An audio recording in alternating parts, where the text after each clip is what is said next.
الصليبيين أسسوا أوبع إمارات صليبية في القرن ال11 الميلادي، وعلى مدار 200 سنة هيكافح المسلمين لاسترداد أرضهم، وبرز ناس مهمين كتير زي عماد الدين زنكي ونور الدين محمود وصلاح الدين الأيوبي.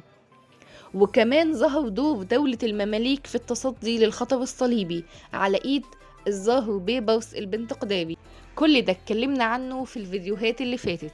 ايه اللي حصل بعد الظاهر بيبرس؟ ده اللي هنعرفه.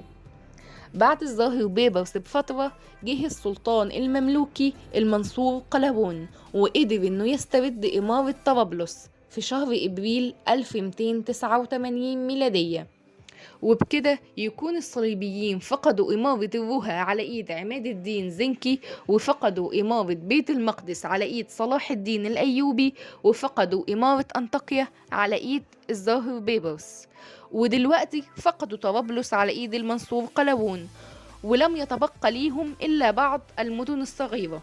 بعد المنصور قلاوون جه ابنه الأشرف خليل ابن قلاوون، السلطان المملوكي اللي كان خاتمة الجهاد الطويل ضد الصليبيين.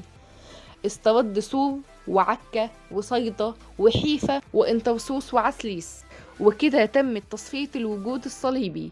ولكن زي ما قلنا، الحلو ما بيكملش والطمع والجشع ما بينتهوش. فضلت الحملات الصليبية تيجي للشرق، ولكن دولة المماليك، الدولة الفتية اللي ظهرت في الوقت ده، فضلت تقوم بدورها وتتسطى للصليبيين وتحمي حدود العالم الإسلامي.